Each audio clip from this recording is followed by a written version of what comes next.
Oi, esse é um vídeo meio sem roteiro. Eu queria falar um pouco sobre as coisas que a gente fazia antes de ter internet e smartphones e como talvez a gente esteja precisando realmente de um movimento para voltar para isso, né? Eu vejo várias pessoas que eu sigo falando sobre diminuir o tempo de tela, sobre como elas querem ficar menos no celular, sobre como isso tem afetado a saúde mental delas e a vida delas, né, como um todo. Tem uma moça que eu sigo no Instagram que ela fez 3 perguntas, né? Então ela falou assim: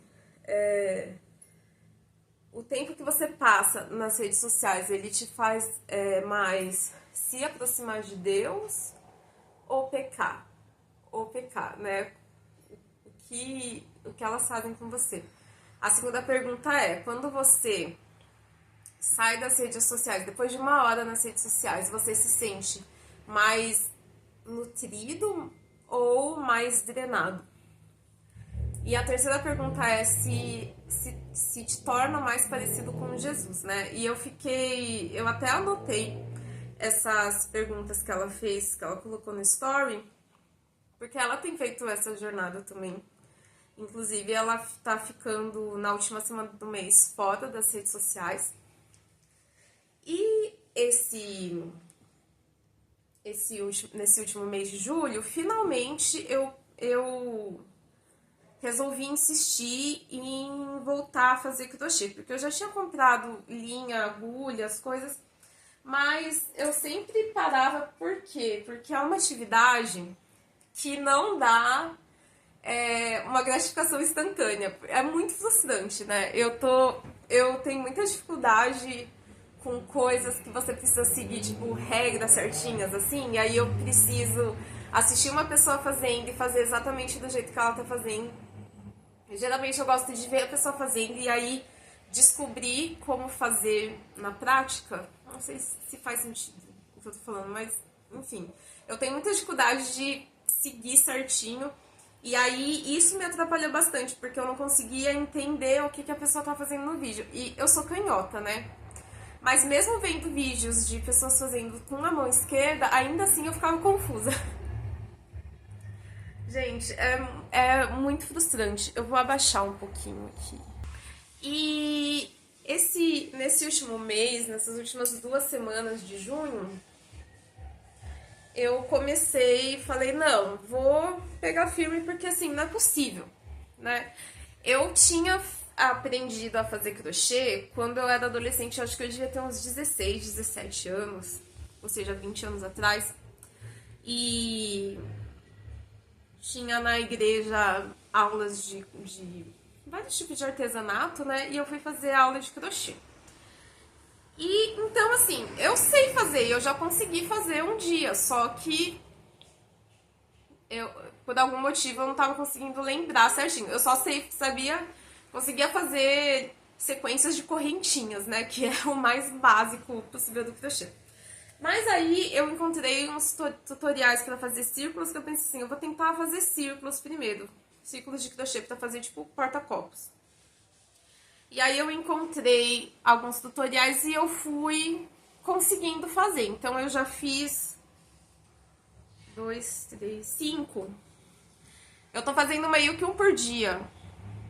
Porque todas as coisas que eu fazia antes, eu acabava destruindo elas. Eu fazia, mas aí eu desfazia porque não tava bonito, né? Esse foi o primeiro que eu fiz que ficou bonito.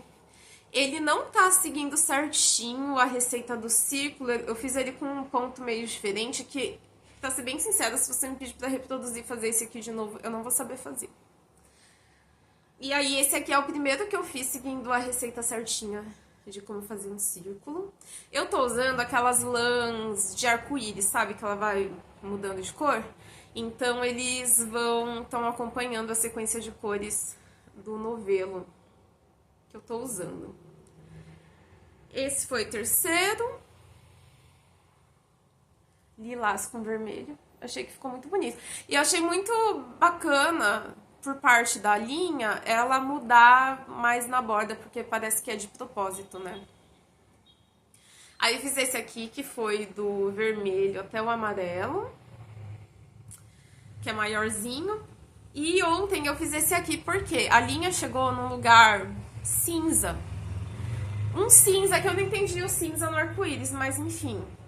Aí eu achei que não ficou bonito o que eu tava fazendo com o cinza, porque depois ele vai pro azul e pro verde. Aí eu fiz só o meio cinza e aí pratiquei uma coisa que eu queria tentar também, que é trocar de linha enquanto você tá fazendo, né? E aí eu troquei a linha no meio por uma linha vermelha que eu já tinha. E aí eu achei que ficou bem bonitinho também, né? E agora eu tô fazendo um azul, que provavelmente vai ficar verde mais pro final, porque a próxima cor do novelo é verde. Esse, na verdade, é um azul meio lilás, assim, é um azul bem frio. Enfim, e aí eu fiquei pensando muito, né, nisso de coisas que a gente fazia antes da internet, porque essa semana passada, na terapia, eu comentei com a minha psicóloga, eu mostrei pra ela, fiquei mostrando os meus círculos de crochê, e aí eu falei pra ela assim, eu sei fazer várias coisas aleatórias assim de artesanato, porque a minha mãe sempre fez muito, né? E aí a gente sentava e ficava junto com ela fazendo várias coisas. Minha mãe sabe fazer tudo. Ela sabe fazer crochê, ela sabe fazer tricô, ela sabe fazer biscuit, ela sabe pintar. Tem, tipo, quadros na casa dos meus pais, né, que a minha mãe pintou. Ela sabe fazer um monte de coisas. Minha mãe é muito talentosa, assim. E aí eu fiquei refletindo sobre isso depois, de sentar com a minha mãe e ficar fazendo essas coisas. Por quê? Porque essa é uma coisa que a gente fazia muito em casa antes da internet, né? Como... Ai, sério, tá vendo? Gente, eu já fiz vários e mesmo assim eu empaco no meio do negócio. Eu vou abaixar um pouco pra dar pra ver eu fazendo. Enfim, e aí eu fiquei refletindo sobre isso, né? Porque quando como eu sou millennial, né? Eu vivi quase aí 2 décadas da minha vida sem internet, sem existir internet. Então, eu fui ter o meu primeiro celular, um Nokia antigo. Fui ter o meu primeiro celular com 17 anos, que foi o ano que eu entrei na faculdade. E eu acho que eu fui ter Orkut, eu acho que eu fui ter Orkut no 2º ano da faculdade. Não foi no primeiro. Eu fui ter Orkut com 18, 19 anos, né? E aí, na época, era super, né? Era uma coisa muito do momento e as pessoas muito legais tinham. Eu lembro que eram as pessoas, assim... Porque você tinha que convidar, então eu lembro que as pessoas faziam todo um suspense. Ai, nem é nada demais, mas ninguém te convidava pro Orkut. Aí, finalmente, fui convidada pro Orkut. E entrei... E eu usava o computador na faculdade, né? Porque eu não tinha computador com internet em casa. Isso em 2005, né? Eu fui ter o meu primeiro smartphone, se não me engano, em 2014. E é muito engraçado isso, né? Porque eu vivi aí quase 2 décadas sem internet e aí eu comecei a me perguntar, né? O que eu fazia antes de ter internet? E o que eu fazia antes de ter internet era, além de, claro, assistir televisão, que é uma coisa que a gente sempre fazia à noite, em casa, né? A gente sempre jantava, tipo, na sala, o jantar em casa sempre foi mais tranquilo, se quisesse jantar, né? E além de assistir televisão, assistir séries, filmes, enfim, assistir jornal, a gente ajudava a minha mãe, a gente ficava fazendo artesanatos com a minha mãe. Então, eu tenho muitas lembranças, assim, de noites com a gente sentada na mesa da cozinha com a minha mãe e ela com a máquina de costura, ou fazendo biscuit, ou fazendo, enfim, quando ela dava aula para crianças na escola bíblica, e depois a minha mãe foi professora também de pré-escola. Então ela fazia muita coisinha assim de EVA, brinquedinhos. Ela faz até hoje para os meus sobrinhos brinquedinhos, várias coisinhas. E aí a gente ajudava muito ela com essas coisas. Então, às vezes a gente passava muito tempo assim, noites, fazendo isso junto com ela, a gente sentada na mesa e conversando e fazendo algum tipo de artesanato. E é muito engraçado, né? Porque tudo isso, e eu acho que até assim, os momentos de ócio ou os momentos que eu passava lendo, eles foram sendo substituídos pelo celular, pelas redes sociais, e a gente meio que não percebeu, né? Porque virou uma coisa tão natural o celular ele ser uma extensão das suas mãos e checar o Instagram o tempo todo ser um reflexo meio que automático. E eu imagino que isso para a geração Z, para a geração alfa, talvez vai ser um processo ainda mais difícil criar essa separação, porque se pra gente que viveu sem internet já é difícil sair da internet, imagina para quem já nasceu e foi criado nesse mundo, né? E aí, pra mim, essa ideia de voltar a fazer crochê foi muito pensando em diminuir o meu tempo de tela e também foi porque eu queria fazer uma coisa que não envolvesse telas, né? Porque se eu não tô no celular, eu estou vendo televisão, eu estou na Netflix, né? Eu tô mexendo no computador, fazendo alguma atividade no computador. Agora que eu comecei a criar mais coisas pra internet, eu fico escrevendo texto, eu fico fazendo arte, fazendo cronograma do que eu gostaria de postar. Eu ainda tô numa fase muito de, sei lá, me organizar, descobrir o que eu quero fazer, o que eu quero postar, testando tipos diferentes de conteúdo, aprendendo a editar vídeo, que é muito difícil. Nossa, é muito difícil editar vídeo. Mas todas essas coisas envolvem uma tela, né? Todas essas coisas envolvem ficar na frente de uma tela. E aí é muito complicado, porque além de todas essas coisas, além do smartphone e das atividades, como que eu vou dizer? Dos hobbies, né? Das coisas que eu gosto de fazer no meu tempo pessoal, envolverem telas, eu ainda trabalho, né, como a maioria das pessoas, o dia inteiro na frente do computador. Então, isso traz uma fadiga, né? Agora eu não vou saber fontes, tá? Mas eu li algumas matérias sobre estudos que fizeram que reuniões online, elas cansam mais do que reuniões presenciais. E eu achei muito interessante isso, porque eu acho que não é nem o fato de... Porque assim, o próprio fato de ser uma reunião, eu acho que já é cansativo, né?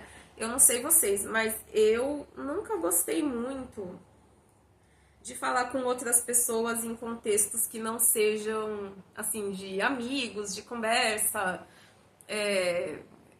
esse tipo de momento, né? Eu nunca gostei muito de atender telefone, até hoje eu detesto falar no telefone, não gosto de reunião. Pra mim, todas as reuniões elas podiam ser e-mails, mas eu entendo e eu aceito, faz parte do mundo do trabalho fazer reunião, né? E felizmente o meu trabalho não tem essa obsessão por reuniões. A gente teve uma fasezinha em que a gente tinha muita reunião, mas ela passou, graças a Deus. Mas é engraçado, né? Porque a gente fica se perguntando, nossa, por que que eu fico tão cansado o tempo todo? Por que que eu tô, minha cabeça tá tão bagunçada? Por que que eu não consigo, né? Por causa disso, porque tudo que a gente faz envolve uma tela, né? Eu lavo louça assistindo série. Eu assisto série mexendo no celular. Inclusive, a Netflix, para escolher novos projetos, ela está avaliando, inclusive, o potencial de segunda tela das séries que ela escolhe para entrar no catálogo. Gente, olha que loucura! O potencial de segunda tela. Por quê? Porque a primeira tela é a tela do celular. A pessoa tá mexendo no celular e tá assistindo, e aí eles olham pro projeto e falam: ah, mas a pessoa vai conseguir mexer no celular enquanto ela assistir isso? Se sim, vamos aprovar. Se não, não vamos. Eu achei essa uma noção tão bizarra, assim. Eu fiquei um pouco assustada com essa informação. Fiquei bem chocada. Porque quando que a gente começou, né, a achar normal isso? Porque eu faço isso e a maioria das pessoas faz isso, né? Assiste televisão, assiste uma série, um filme, enfim, enquanto faz outras coisas, né? Eu especialmente faço muito isso porque a minha cabeça não funciona com silêncio. Então, quando eu vou fazer qualquer coisa, enquanto eu tô trabalhando, se eu preciso escrever um texto, alguma coisa, eu sempre vou ter a televisão ligada ou música tocando, porque eu não consigo me concentrar no silêncio. É impossível, porque eu começo. Eu acho. Eu tava conversando com uma amiga minha uma vez e ela falou um negócio que eu acho que é isso. Eu preciso de barulho pra quietar as vozes da minha cabeça, pra eu conseguir fazer as coisas, né? Então, é muito difícil pra mim não fazer. E aí, geralmente eu coloco coisas que são familiares pra mim, né? Séries que eu já vi muitas vezes, tipo The Office, Friends, ou filmes que eu já vi muitas vezes. Mas não sei, eu não tô falando que o crochê vai ser a solução de todos os meus problemas. Eu tô falando que eu acho que a gente deveria começar a olhar para nossa vida antes da internet e refletir se o que a gente pode aproveitar desse tempo, né, que muitos de nós que somos millennials, que somos mais velhos, vivemos. E eu vou lançar aqui uma coisa que eu acho que é vozes da minha cabeça, tá? Isso aqui realmente não tem fontes. Mas eu tenho uma teoria de que eu acho que a geração alfa e a geração Z, quando ficar mais velha, eles vão meio que criar uma versão a telas, sabe? Por ser uma geração que foi muito exposta na internet. Esses tempos eu vi um vídeo no Instagram, @criança e consumo, que é uma conta muito interessante, que ela fala sobre as crianças na internet, né, a presença de crianças na internet e os impactos que isso pode ter na vida delas. E eram dois jovens, que são geração Z, falando sobre como a vida inteira deles foi exposta na internet, porque os pais deles eram, não sei se ainda são, né, vloggers. Então, eles postam tudo, postam a rotina da família, postam o dia a dia, postam os filhos e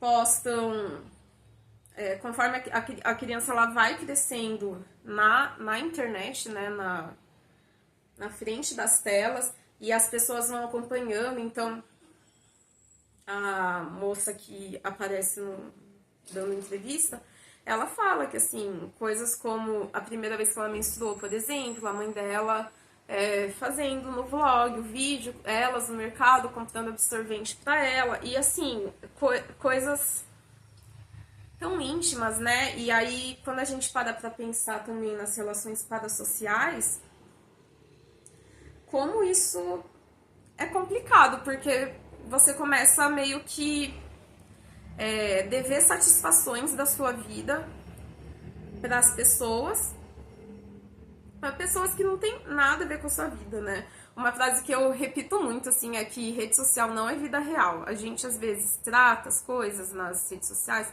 como se elas fossem a vida real. E é claro que, assim, faz parte hoje do nosso relacionamento com pessoas da nossa vida real a rede social. Faz parte. Mas às vezes a gente leva tão. Eu vejo. Eu não sou assim, né? Mas eu vejo que tem muita gente que, assim, leva essas coisas tão a sério. E eu acho isso tão bizarro, né? Porque existe um limite, né? Existe um limite. E a gente tá, às vezes, deixando a nossa vida virtual mandar muito na nossa vida real. É uma coisa que eu, pessoalmente, tenho muito medo que aconteça. Então, é algo que eu sempre procuro refletir. E quando a gente pensa nas gerações mais novas, né, eles já cresceram com isso e, claro, eu não penso que os pais, a maioria dos pais, né, pelo menos, eles não submeteram os filhos intencionalmente aos danos que essa exposição extrema na internet pode causar. Até porque quando as redes sociais surgiram, até esse é um outro papo que a gente tá vendo muito nas redes sociais, né? O pessoal falando do antigo Instagram. Ah, eu sinto falta do Instagram raiz, né? Que tem foto de comida dos meus amigos, foto de um rolê que você fez na sexta-noite, fotos de coisas triviais, né? E fotos que não são super produzidas, com aqueles filtros, com os filtros do Instagram que viraram hoje uma estética super, assim, ultrapassada e abominável. E é muito engraçado, porque quando a gente começou a viver com redes sociais, né? Quando surgiu o Orkut, Facebook, e principalmente com a facilidade de fotografar coisas, né, com o surgimento das câmeras digitais, depois com os celulares com câmera, né, a gente acabou. A, a gente estava muito empolgado quando tudo isso chegou, porque era algo muito novo, era algo muito legal. Nossa, que máximo eu poder tirar foto do prato de macarrão que eu tô comendo e postar para os meus amigos verem no Facebook. Ah, eu fiz um bolo, vou postar uma foto no Instagram, né? É até engraçado porque com o advento dos stories, a gente acabou parando de postar essas coisas triviais no feed, né? Então, o feed hoje em dia tem muito pouca coisa, porque a gente posta essas coisas mais banais, digamos assim, nos stories, elas já não são coisas dignas de postar no feed.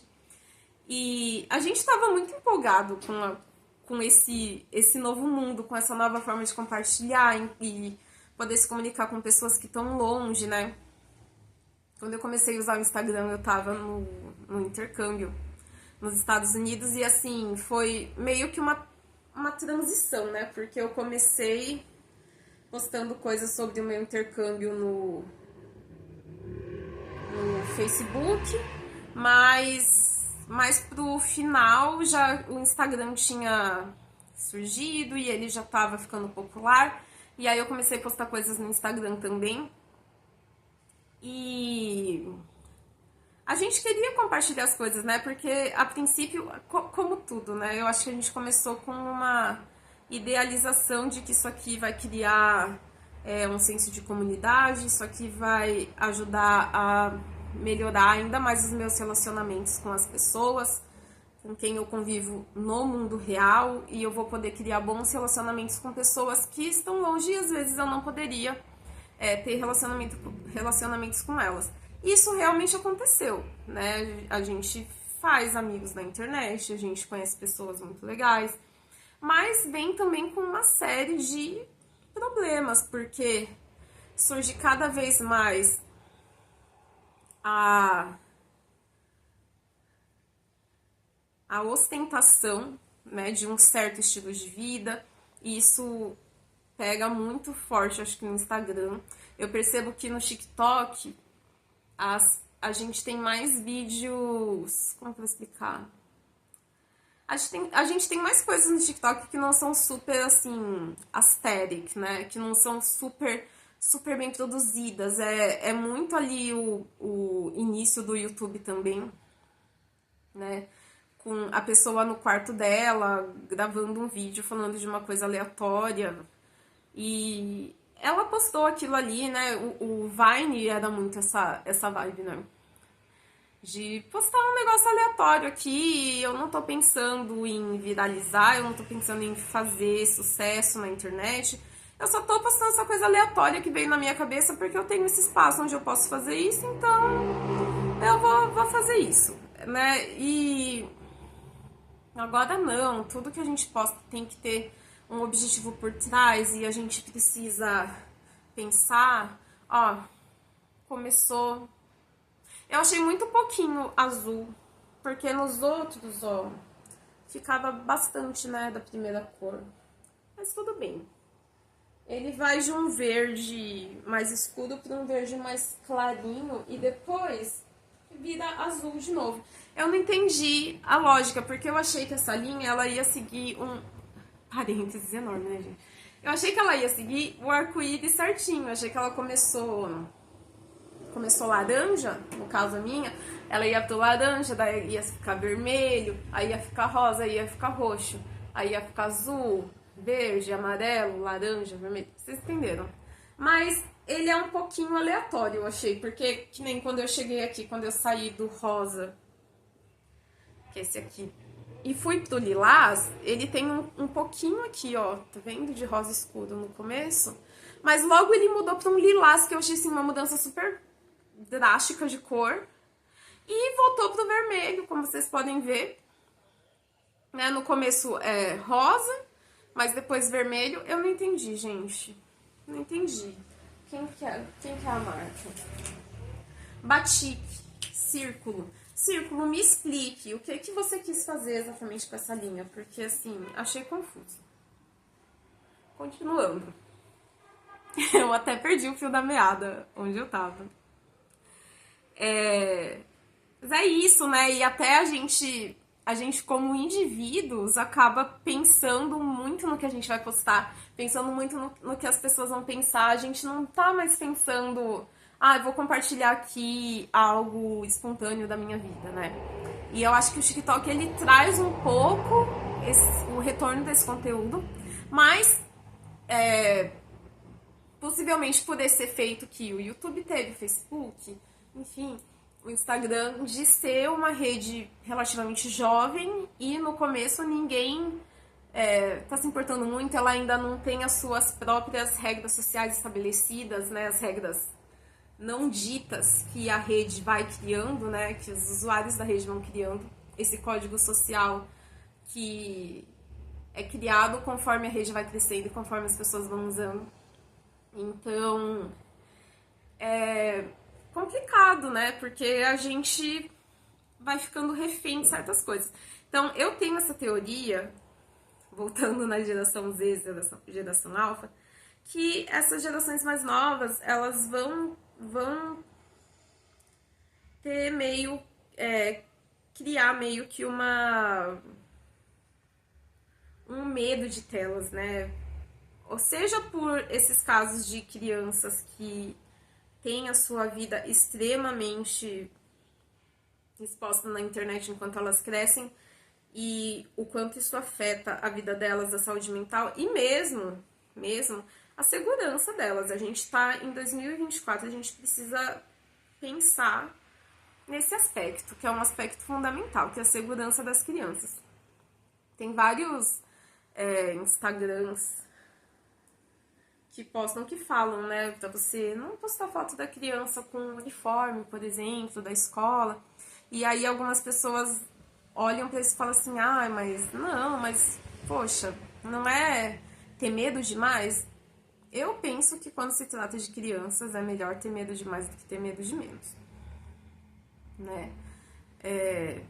E um aspecto, além do aspecto da segurança e de como cada vez mais a gente tá tendo propagação de... Assim, sempre existiu, né? Mas hoje a gente tá descobrindo de onde essas pessoas vêm, o que elas fazem, como que elas descobrem formas de divulgar conteúdos inapropriados com crianças. Eu não vou dar o nome aqui, mas vocês sabem. Mas também a questão que é levantada por muitas pessoas também, e eu concordo, que é a questão do consentimento, né? A criança, às vezes, ela não quer aparecer. E eu acho isso engraçado, né? Porque eu sempre fui uma criança mais extrovertida, assim. Sempre fui uma pessoa mais extrovertida. No entanto, pra mim, sempre foi desafiador aparecer em público, né? Até hoje, sempre que eu vou falar em público, fazer alguma coisa na frente das pessoas, eu fico com muita vergonha. E sempre que tem situações na igreja, por exemplo, volta e meia tem situações que falam, ai, vem aqui, 3 pessoas pra fazer não sei o quê. Ai, alguém pra orar, pra fazer uma... Gente, eu sempre fico com muita vergonha, eu sempre fico torcendo pra ninguém me ver, pra ninguém pedir pra eu fazer. E esse sentimento, eu acho que ele é especialmente muito forte quando você tá na pré-adolescência, na adolescência, porque você começa a ter essa consciência de você mesmo, você começa a ter esse entendimento do que as pessoas pensam sobre você, do tipo de imagem que você tá projetando, você começa a refletir muito sobre isso nessa idade, né? Acho que dos 10 anos aí pra frente, você começa a criar essas amarras sociais. E aí eu fico pensando nisso também, né? Porque o consentimento, ele é fundamental para que a pessoa tenha agência sobre ela mesma, né? Porque apesar o seu filho é seu, mas o seu filho também é uma pessoa que tem sua própria cabeça, suas próprias vontades, seus próprios limites, né? Tem uma influencer que eu comecei a seguir ela por conta do conteúdo de moda, mas ela também postava bastante sobre maternidade, ela postava bastante coisas com o filho dela. E aí teve um dia que ela chegou nos stories e falou, o meu filho não vai mais aparecer, eu não vou continuar falando sobre maternidade, mas eu não vou mostrar mais o meu filho, a não ser que ele queira, porque ele me pediu, ele disse que não quer mais aparecer no Instagram, que ele não gosta. E eu acho que ele era novinho, assim, ele devia ter uns 6 anos. E eu achei muito legal esse posicionamento dela, né? Porque a gente sabe que tem muita criança que trabalha na internet que não gosta, que é exposta contra a vontade dela. Então, assim, achei muito bonito esse respeito que ela teve. E hoje, mais e mais a gente vê pais que eles postam os filhos, mas, por exemplo, não postam o rosto, né? Da criança.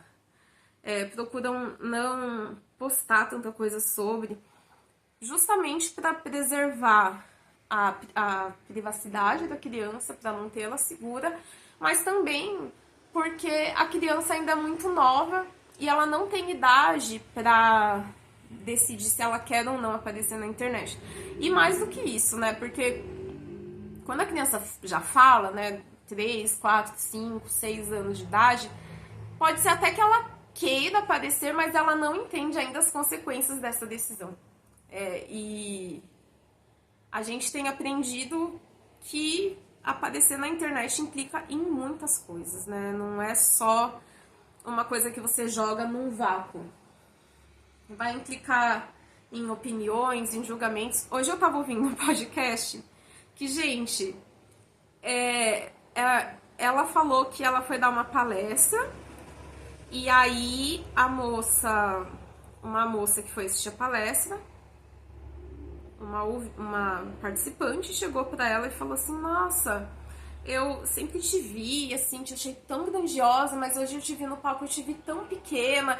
E eu fiquei tipo, gente, que tipo de comentário é esse, sabe? Por que alguém pensa uma coisa dessas e resolve ir lá e falar pra pessoa, sabe? Eu achei tão desnecessário, porque é isso, a gente cria idealizações das coisas na internet, coisas que não são reais, né? Quando a gente se expõe na internet, que é uma coisa que eu tenho medo, sim, não vou mentir, é porque você fica exposto ao escrutínio das pessoas, você fica exposto a toda e qualquer opinião, e as pessoas, e os sentimentos negativos, eles são muito mais predominantes na internet do que sentimentos positivos, né?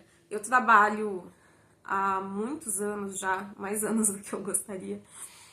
Eu lembrei do Braincast que ele fala mais do que a Organização Internacional do Trabalho recomendaria. Eu trabalho com atendimento ao público há muitos anos e é muito engraçado, né? Porque reclamação a gente recebe todo dia, sobre tudo. E tá certo, as pessoas têm que reclamar mesmo. Eu acho que assim, você tá pagando por um serviço, você tá recebendo alguma coisa, você precisa sim cobrar caso tenha alguma coisa errada. É raríssimo, gente, raríssimo assim, de verdade, de contar nos dedos. Esse emprego que eu tô agora, eu tô nele desde 2020, há quase 4 anos. Há 3 anos e meio. E eu conto nos dedos as vezes que a gente recebeu algum e-mail elogiando ou agradecendo. Agradecimentos, assim, a gente até recebe mais frequentemente, mas a gente não costuma receber. Por quê? Porque a gente não é super encorajado a externar sentimentos positivos, né? Tanto que de uns tempos pra cá eu comecei a comentar mais em posts, vídeos, coisas que eu gosto, ou responder stories de pessoas que eu sigo. Tipo, não é uma pessoa que eu conheço, é um influencer que eu sigo, que não faz parte da minha vida real, mas quando eu gosto muito de uma coisa que a pessoa posta, ir lá, comentar, ou se o conteúdo dela me fez lembrar de algo, comentar, mesmo que a pessoa não veja, mesmo que a pessoa nunca responda, porque quando a gente tá lidando com público, as mensagens positivas, elas sempre vão ser, né, muito menos do que as mensagens negativas que a gente vai receber. E pra gente que é adulto, já é extremamente difícil lidar com isso, né? Eu fiquei ouvindo o podcast e ela contou essa experiência e ela falou também de algumas palavras que ela tinha repetido demais nos últimos podcasts e várias pessoas reclamaram nos comentários: você tá repetindo muito tua palavra, você tá repetindo muito tua palavra. Que é uma coisa que eu percebo quando eu assisto os meus vídeos de novo, eu percebo várias coisas que eu repito. Todo mundo vai ter, né, esses vícios na fala, as pausas que você faz, eu faço muito muito falo muito né, repito algumas coisas com muita frequência. E se pra gente que é adulto é difícil ouvir isso, e a gente é adulto, a gente sabe que a gente já sabe, espero, né? Esperamos que a gente já tenha um pouco mais de discernimento pra saber que opiniões a gente deve ouvir, considerar e quais não. A gente já sabe que, né, opinião a gente vai receber muitas, e a gente sabe que a gente não deve levar tão a sério opiniões de pessoas que não conhecem a gente, né? Mas para uma criança isso não é tão fácil. E as pessoas, gente, elas não têm... as pessoas na internet, como elas não estão vendo fisicamente, elas não acham que as críticas que elas fazem, que as coisas que elas fazem, tenham peso na vida real das pessoas que estão recebendo essas opiniões. Mas tem, porque é um ser humano real que tá ali do outro lado, recebendo essas opiniões, ouvindo essas falas, e isso afeta a gente, né? Porque parte da nossa autoimagem, aliás, boa parte, psicólogos vão saber explicar isso melhor, mas tipo, muito da nossa autoimagem é formada pela forma como os outros veem a gente.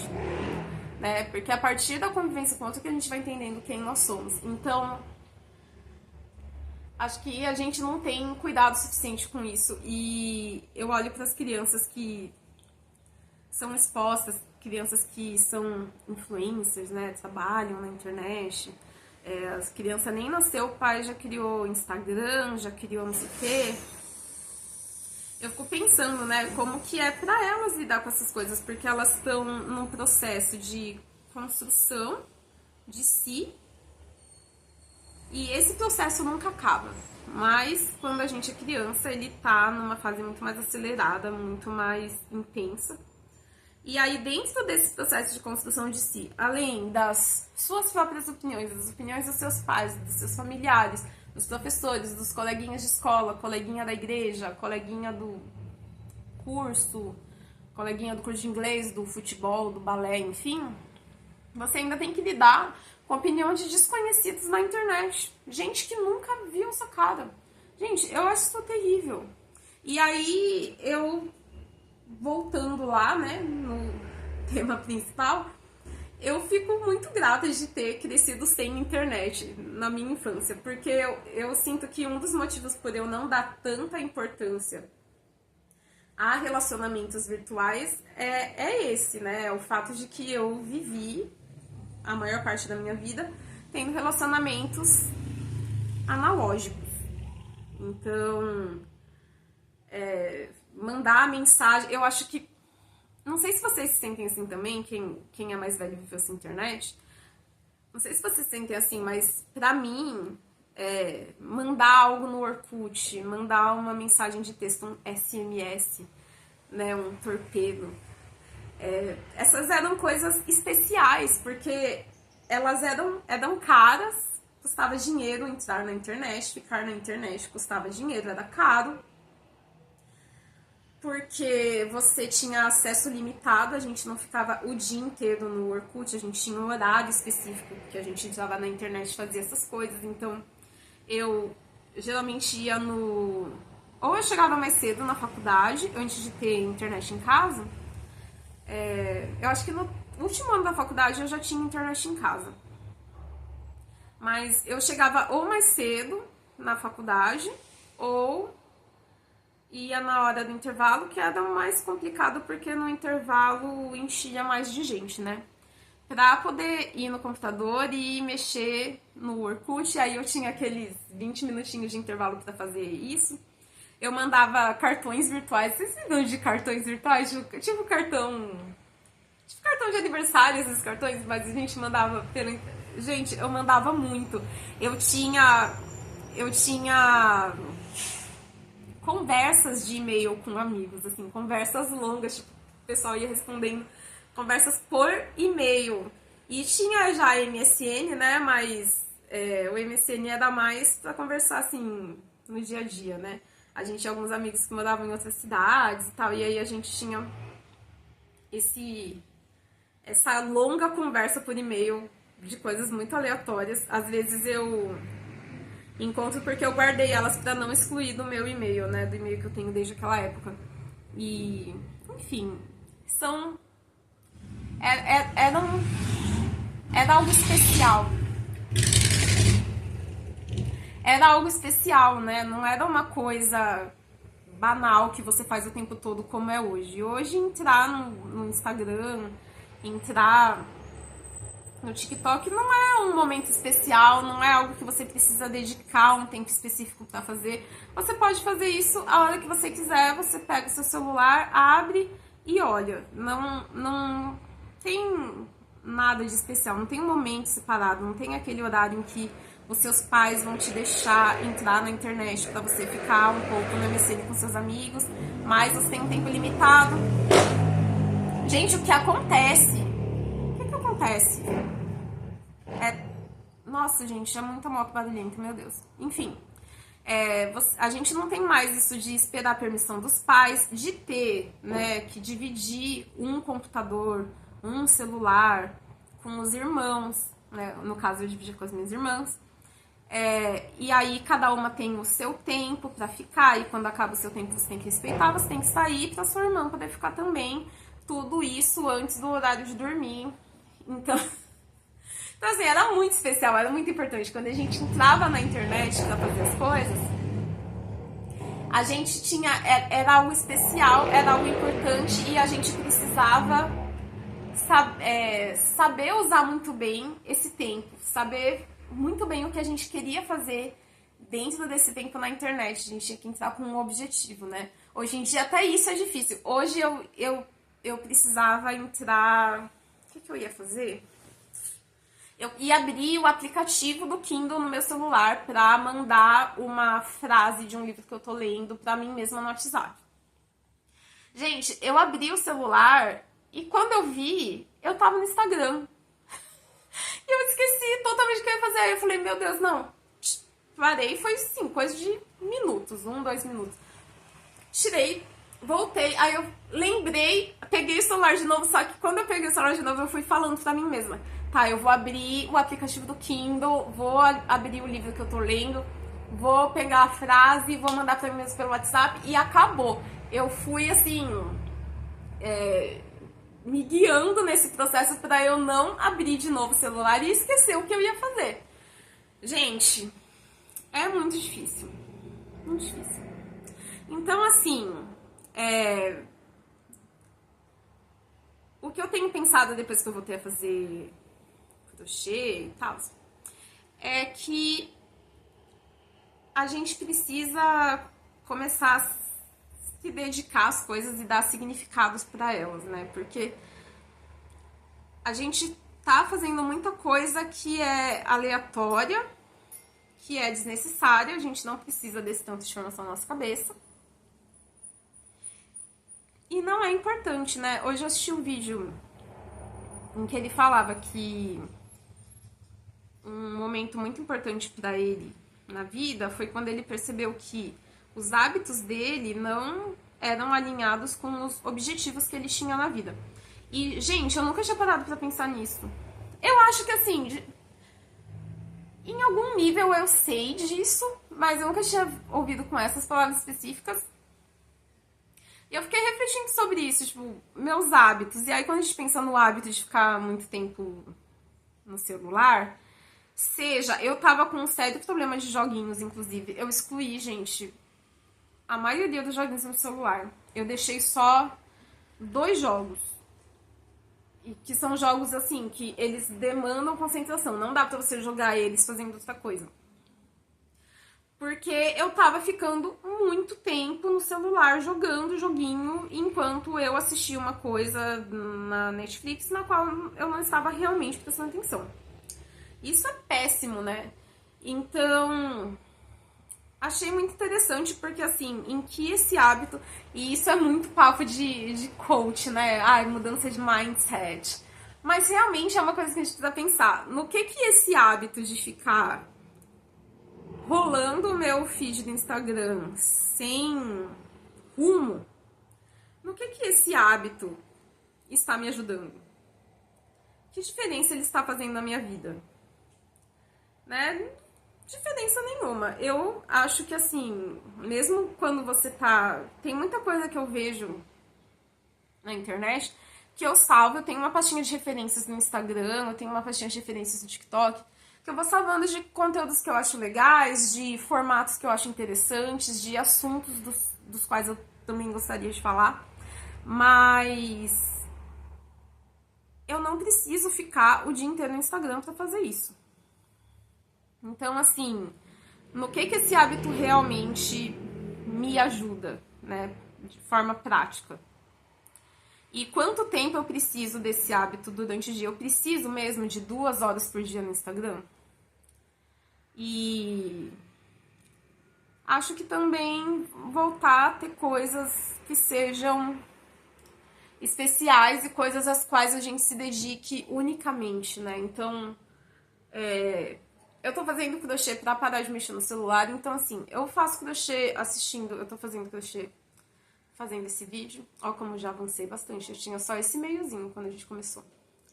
Eu tô fazendo crochê pra poder fazer outra coisa com a minha mão que não seja mexer no celular enquanto eu tô assistindo televisão. Mas no momento eu não consigo, assim, assistir algo e fazer o crochê ao mesmo tempo, porque eu ainda não tenho muita desenvoltura né? A minha memória muscular do crochê ainda não tá super construída, mas tornar essas coisas especiais, né? Eu tenho me esforçado muito também com relação às coisas que eu assisto, porque tudo bem, tem dias que a gente tá assim, nosso cérebro não tá funcionando, a gente vira uma batata e a gente precisa de uma coisa confortável. Pra mim, geralmente The Office ou Friends, ou algum filme tipo os meus filmes preferidos, né? Tipo Mensagem pra Você, Orgulho e Preconceito, Razão e Sensibilidade, que tem na Netflix. Inclusive, eu assisti Orgulho e Preconceito. E fazia muito tempo que eu não assistia esse filme. Fazia acho que uns 2 anos que eu não assisti o filme de Orgulho e Preconceito. E assim, fiquei obcecada novamente. Eu tinha esquecido o quanto eu amo Orgulho e Preconceito. Mas eu tenho pensado muito nisso, assim, o significado das coisas que eu tô assistindo. Por que eu tô assistindo isso? Eu gosto de assistir isso? Eu tô avançando? E assim, toda semana eu tenho marcado as coisas que eu assisti, as coisas que eu li, músicas que eu ouvi pra lembrar mesmo, né? Porque se a gente não registra, a gente vai esquecendo as coisas. E são coisas que às vezes naquele momento específico são tão significativas, a gente gostou tanto daquilo, só que como hoje o fluxo de informações é muito acelerado, vai passar uma semana e aquilo já não vai ter mais significado nenhum, porque você se esqueceu, você não ouviu mais aquela música, você esqueceu totalmente daquela série, daquele drama. Esse é um dos motivos porque eu tenho tentado criar conteúdo sobre as coisas que eu assisto, sobre as coisas que eu leio, porque eu quero me lembrar delas e eu quero me lembrar por que elas foram importantes, por que eu achei elas interessantes. Acho que é um exercício muito legal e é realmente o nosso desafio, eu penso, da nossa geração, dos próximos anos aí de humanidade na internet, é encontrar esse equilíbrio, né? E atribuir o valor apropriado às coisas que estão na internet. E usar a internet como um meio mesmo de documentar, de guardar a nossa história, de guardar as coisas que a gente gostava. É muito legal. Meu canal no YouTube, ele tem alguns vídeos bem antigos. O meu vídeo que tem mais visualizações é um vídeo da banda da igreja no acampamento de, sei lá, eu não sei que ano, eu acho que é 2007. Por aí, muito tempo. É o vídeo que mais tem visualizações, tem umas 1000 visualizações. Então, é muito legal ver você mesmo e os seus amigos, as pessoas próximas a você naquela época, né, em um momento tão diferente. Quando eu olho os meus álbuns do Facebook, por exemplo, eu nunca excluí meus álbuns do Facebook, porque eu sempre olho e falo, nossa, como foi viver essa época, né? Essa época de criar álbum no Facebook, e aí eu punha várias fotos aleatórias que eu tirava no intercâmbio.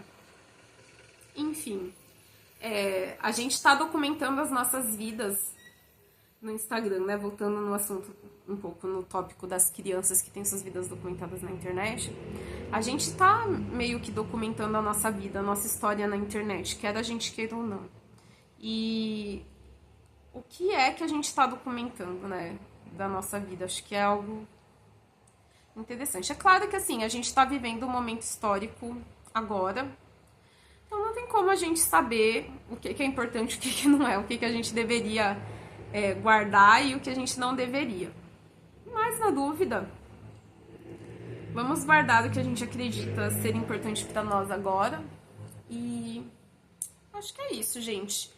1 hora de vídeo falando de coisas aleatórias, né? Espero que tenha feito algum sentido por aí. Ainda não terminei, tô quase terminando meu círculo de crochê, mas é que eu parei alguns momentos pra gesticular. E é isso, gente. Nos vemos na próxima. Até mais. Tchau, tchau.